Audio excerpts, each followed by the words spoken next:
대학 합격의 길로 안내하는 2교시 합격 레이더 시간입니다.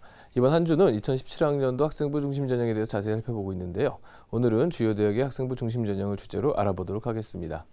합격 레이더 첫 번째입니다. 학생부 중심 전형 중 학생부 교과 전형인데요. 전체 대학에서 가장 많은 학생을 선발하는 전형이면서 교과 성적이 주된 전형 요소로 다른 수시 전형과 달리 준비할 것이 거의 없죠. 때문에 학생들이 많은 관심을 갖고 있는 전형인데요.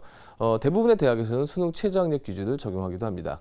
2017학년도 학생부 교과 전형을 실시하는 주요 13개 대학 중에 수능 최저학력 기준을 적용하지 않는 대학은 건국대, 경희대, 이화여대 등이며 나머지 8개 대학은 수능 최저학력 기준을 적용합니다. 약 64.3%의 대학이 수능 최저학력 기준을 적용하고 있는데요. 이처럼 대부분의 대학의 학생부 교과 전형에서는 수능 최저가 있기 때문에 교과 성적이 우수하더라도 대학에서 요구하는 수능 최저를 통과하지 못한다면 최종 합격할 수가 없습니다. 따라서 이 점을 유의해서 준비하시기 바라겠습니다. 계속해서 두 번째는 학생부 중심 전형 중 학생부 종합 전형입니다. 학생부 종합 전형은 상위 주요 15개 대학을 기준으로 봤을 때 30.3%로 선발 비율이 매우 높은데요. 대학들의 선발 규모 또한 매우 큽니다.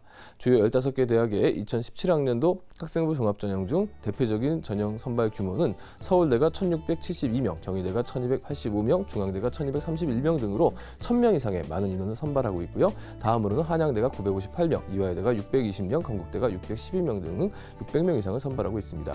이외에 고려대가 505명, 서울시립대가 470명, 연세대가 422명 등 주요 대학의 학생부 종합전형 선발 규모가 꽤 큰 편이죠. 학생부 종합전형은 자신의 재능을 살려서 열심히 고교 생활을 한 학생이라면은 지금부터 도전을 해서 준비한다면은 멋진 결과가 있을 수도 있으니 잘 준비해 보시기 바라겠습니다.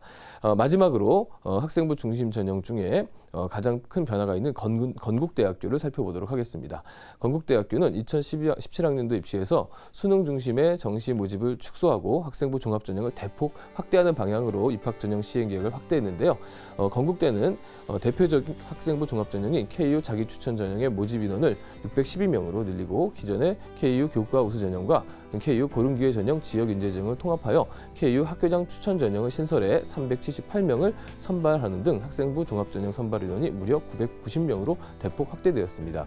신설되는 KU 학교 추천 전형은 인성과 학업 역량이 우수한 고교 추천을 받은 학생들 2016년 2월 이후 졸업 또는 졸업 예정 학생들을 대상으로 면접고사 없이 학생부 교과 60과 서류 40을 반영하여 선발을 하게 됩니다. 건국대학교의 경우 수능 최저학력 기준도 2017년부터 거의 다 폐지를 한다는 점, 이 점도 건대를 준비한 학생들에게 매력이 있다고 할 수 있겠습니다. 2교시 합격 레이더, 오늘은 주요 대학의 학생부 중심 전형에 대해서 알아봤습니다. 지금까지 정재원의 합격 레이더였습니다.